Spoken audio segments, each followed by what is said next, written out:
Epy Kusnandar, bintang lawas yang meredup dari panggung hiburan, serta mengais rezeki lewat jalan kuliner, dengan buka warung di apartemen Kalibata, ditangkap polisi Kamis malam kemarin terkait kasus narkoba.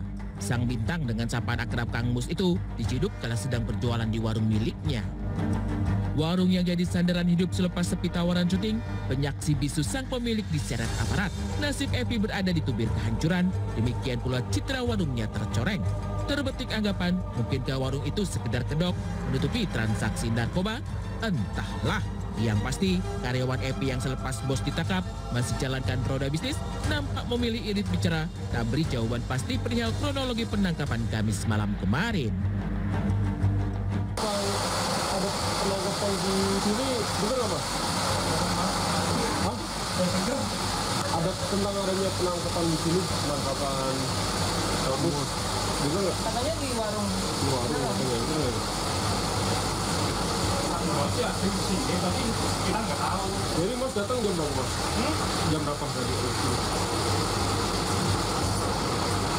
Kita jam 10 kurang kayaknya Nggak ada apa-apa ya Mas ya? nggak ada apa-apa, kita nggak tahu kalau itu. Warung milik Epy memang masih buka melayani para pelanggan. Namun sang istri Karina yang kabarnya selalu ada di warung, nampaknya memilih menghindar atau memang sedang sibuk mengurus sang suami yang kini ditahan di Polres Jakarta Barat. Istrinya. Istrinya. Cuma hari ini lagi ada yang kemari nggak istrinya? Oh, hari ini nggak kemari ya? Terkait yang kamu ditangkap itu Mas tahu nggak sih Mas sebagai karyawan gitu? Kita tahunya dari orang loh. Dari orang ya? Iya. Sempat kaget juga nggak Mas dengar kabar berita itu? Kaget nggak? Kaget nggak? Nyangka nggak sih Mas? Nyangka nggak sih Mas? Oh, kamu sendiri sehariannya gimana sih Mas? Kesehariannya gimana? Jadi nggak pernah kelihatan ada mungkin minum apa? Karyawan tak tahu menahu perihal penangkapan sang bos. Benarkah demikian? Ataukah sekedar kamuflase agar tak terseret dalam pusaran kasus narkoba? Ataukah mereka memang diminta untuk tutup mulut? Terlepas dari itu, Epy ditangkap usai aparat membekuk aktor Yogi Gambles yang tenar lewat film Serigala Terakhir. Dari Yogi terungkaplah bahwa warung milik Epy dijadikan alamat untuk pemesanan papir atau kertas untuk penggunaan ganja. Lakukan di sekitar apartemen Kalibata City di warung milik saudara Eka. Ya, Pak Epy ini pengembangan. Sebetulnya yang ditangkap itu rekannya Pak Epy. Siapa Pak? Siapa? Juga ya? Pak Yogi kalau nggak salah namanya ya, saya sebut Pak Yogi. Karena di unit apartemennya dia lagi sore-sore jam 5-an sore itu oleh penyidik Polres Jakarta Barat ini.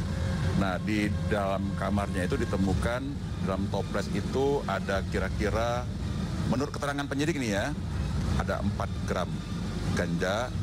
Nah, kemudian dari situ berkembang karena Pak Yogi ini memesan papir itu kertas untuk melinting ganja itu melalui pemesanan merendi atau apa gitu.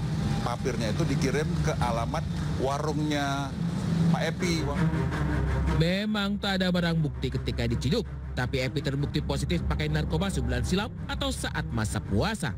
Mungkinkah kala itu Epy gunakan ganja untuk menjaga stamina fisik kala melayani pelanggan yang mungkin saja membludak?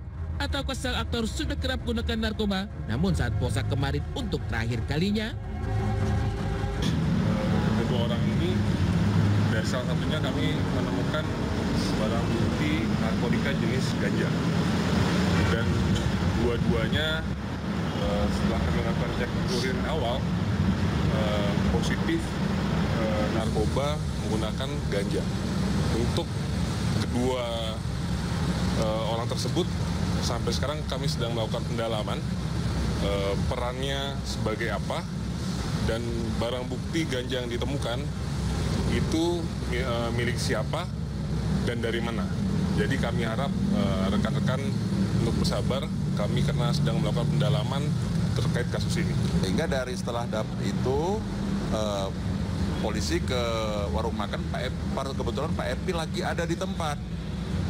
Nah, Pak Epi dibawa sama polisi ke apartemennya Pak Yogi tadi.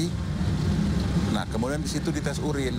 Samar-samar nih, karena sudah lebih dari 1 bulan itu terdeteksi. Nah, kemudian Pak Yogi sama Pak Epi dibawa semalam ke Polres Jakarta Barat. Sekali pakai ganja saat bulan puasa, hancurlah imaji publik tentang Kang Mus yang dinilai aktor baik-baik, jadi sudut teladan dengan keulutan serta semangat tak pantang menyerah serta tak malu buka warung kala sepi job, hingga tiada terdengar gonjang-ganjing bata rumah tangga. Dalam koridor ini pula, teruntai tanya, apakah sang istri tak tahu menahu perihal Kang Mus terjerat narkoba? Jika ya, adakah sesal berkelindan hingga akan ambil langkah ekstrim pergi tinggalkan dirinya? Bagaimanapun, ini sebatas sakwa sangka. Yang pasti, Kang Mus kini masih mendekam di penjara serta masih dalam proses penyidikan.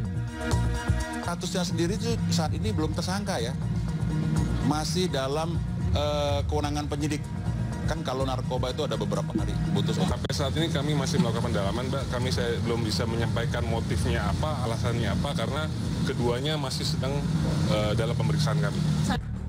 Terperosok dalam kubangan narkoba meski sudah sebulan lalu, tanya demi tanya terus berlindan serta dikaitkan dengan kondisi fisiknya yang sempat terpasung sakit kanker otak hingga divonis usianya tinggal hitungan bulan. Apakah dirinya gunakan ganja untuk mengurangi sakit fisik pasca sembuh dari penyakit? Bagaimanapun, ini sebatas praduga yang teruntai dari pengakuan Kang Mus perihal kondisi fisiknya yang kerap alami sakit. Mengisi waktu karena saya kalau nganggur itu sakit, jadi harus ada kerjaan. Harus gerak terus, bergerak melalui pikiran dan perasaan tanpa hambatan batin gitu. Jadi apa aja dikerjakan.